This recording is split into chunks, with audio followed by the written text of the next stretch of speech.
ಸ್ನೇಹಿತರೆ ನಮಸ್ಕಾರ. Big boss winner ಆದಂತಹ ಗಿಲ್ಲಿ ಈಗ ಸಾಕಷ್ಟು ಕನಸುಗಳನ್ನು ಇಟ್ಕೊಂಡು ಈಗ ಮುಂದಿನ ಜೀವನದ ಪಯಣವನ್ನು ಈಗ ಶುರು ಮಾಡಬೇಕು ಅನ್ನುವಂಥ ಆಲೋಚನೆಯಲ್ಲಿದ್ದಾನೆ. ಗಿಲ್ಲಿಗೆ 50 ಲಕ್ಷ ಹಣ ತನ್ನ ಪಾಲಾಗುತ್ತೆ ಅನ್ನುವಂಥ ಯಾವ ನಿರೀಕ್ಷೆಯೂ ಕೂಡ ಇರಲಿಲ್ಲ. ಆತನಿಗೆ ಬಿಗ್ ಬಾಸ್ ಮನೆ ಒಳಗಡೆ ಹೋದಂಥ ಸಂದರ್ಭದಲ್ಲಿ ಇದ್ದಿದ್ದು ಒಂದೇ ಅಂತೆ, ಏನೋ 6 ರಿಂದ 7 ವಾರ ಇರ್ಬೋದು, ನಂತರ ಹೊರಗಡೆ ಬಂದುಬಿಡ್ತೀನಿ ಅಂತೇಳಿ. ಬಟ್ಟು ಆತ ಎಣಿಸಿದ ಒಂದು, ಅಲ್ಲಿ ಆಗಿದ್ದು ಮತ್ತೊಂದು. ಪರಿಣಾಮ ಬಿಗ್ ಬಾಸ್ ಮನೆಯಲ್ಲಿ ಸುದೀರ್ಘವಾಗಿ ಆಟವಾಡಿ 110 ದಿನಗಳ ಕಾಲ ಆಟವಾಡಿ 111ನೇ ದಿನಕ್ಕೆ ಕಾಲಿಟ್ಟ ನಂತರ ಬಿಗ್ ಬಾಸ್ ಮನೆಯ ಫಿನಾಲೆಯಲ್ಲಿ ಟ್ರೋಫಿಯನ್ನು ಗೆಲ್ಲೋದ್ರ ಮೂಲಕ 50 ಲಕ್ಷ ಹಣ ಜೊತೆಗೆ ಟ್ರೋಫಿ ಹಾಗೆಯೇ ಇನ್ನುಳಿದಂಥ ಹಣ ಎಲ್ಲವನ್ನು ಕೂಡ ಪಡ್ಕೊಂಡು ಈಗ ಹೊರಗಡೆ ಬಂದಿದ್ದಾನೆ. ಈಗ ಹೊರಗಡೆ ಬಂದಿರುವಂಥ ಗಿಲ್ಲಿಗೆ ಸುಮಾರೊಂದು 81 ಕೋಟಿ ಹತ್ತತ್ರನೇ ಹಣ ಸಿಕ್ಕಿದೆ. ಈ ಹಂತದಲ್ಲಿ ಆ ಹಣವನ್ನು ಇಟ್ಕೊಂಡು ಗಿಲ್ಲಿ ಏನು ಮಾಡ್ತಾನೆ ಅನ್ನುವಂಥ ಕುತೂಹಲ ಸಾಕಷ್ಟು ಜನರಿಗಿದೆ.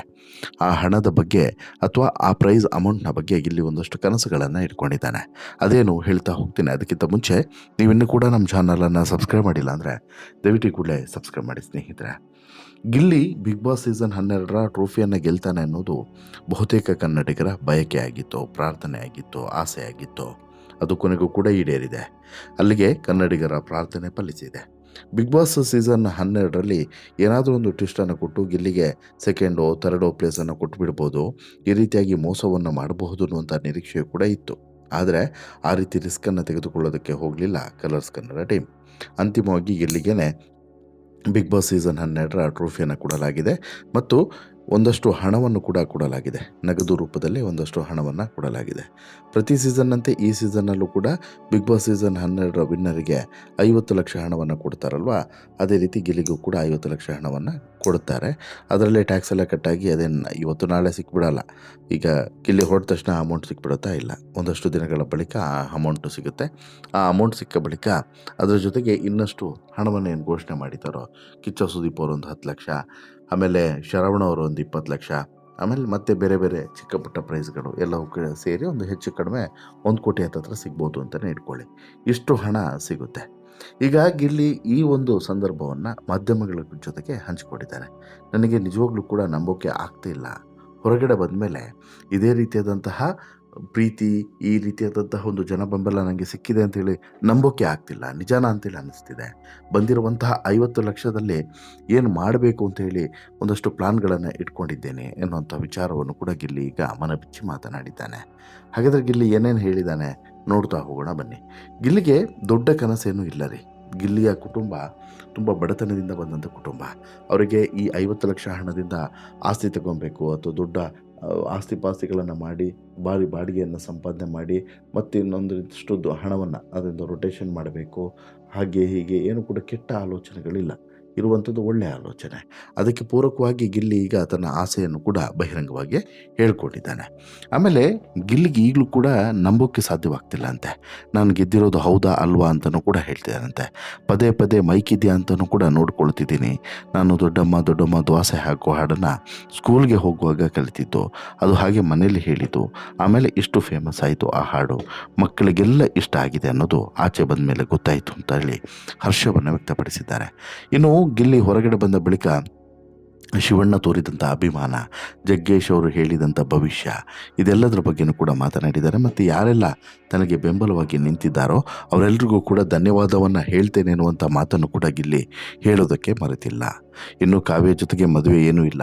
ಎಂಟ್ರಿ ಕೊಡುವಾಗ ಜಂಟಿಯಾಗಿ ಹೋಗಿದ್ವಿ, ಅದಾದ ಬಳಿಕ ಸ್ನೇಹ ಇತ್ತು, ನಾನು ಮತ್ತು ಕಾವ್ಯ ಒಳ್ಳೆ ಫ್ರೆಂಡ್ಸು, ಅದು ಬಿಟ್ಟು ಬೇರೇನೂ ಕೂಡ ಇಲ್ಲ ಅನ್ನೋದನ್ನು ಕೂಡ ಕ್ಲಾರಿಟಿಯನ್ನು ಕೊಟ್ಟಿದ್ದಾರೆ.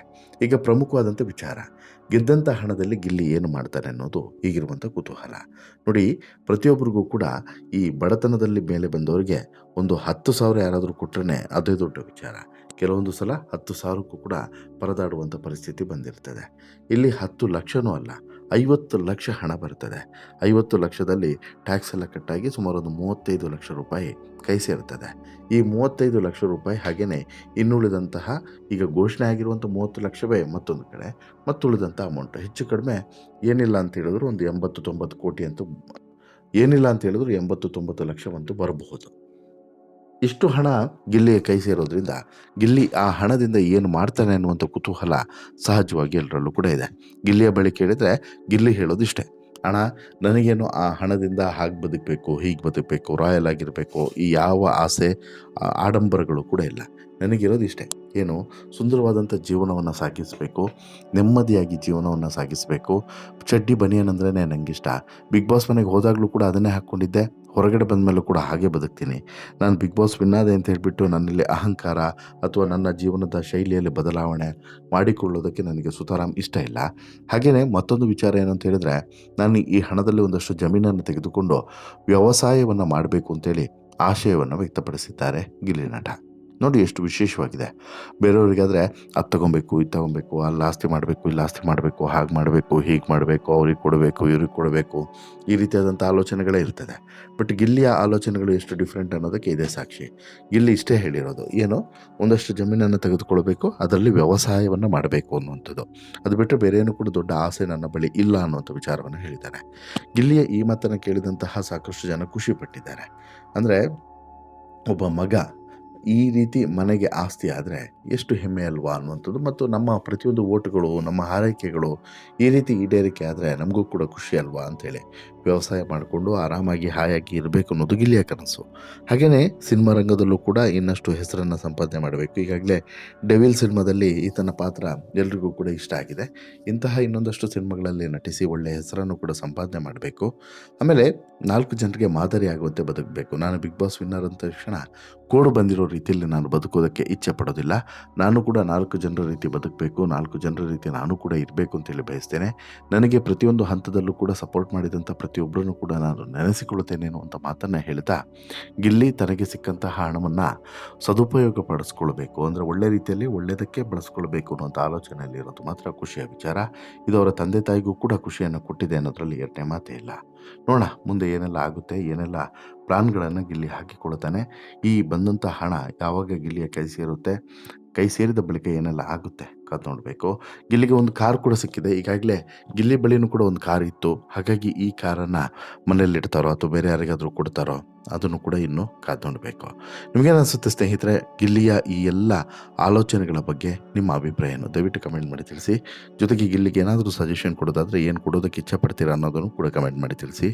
ಈ ಸ್ಟೋರಿ ಇಷ್ಟ ಆಯಿತು ಅಂತ ಹೇಳಿದ್ರೆ ಲೈಕ್ ಮಾಡಿ, ಶೇರ್ ಮಾಡಿ, ಚಾನಲ್ಗೆ ಸಬ್ಸ್ಕ್ರೈಬ್ ಆಗೋದನ್ನು ಮರಿಬೇಡಿ. ಧನ್ಯವಾದ.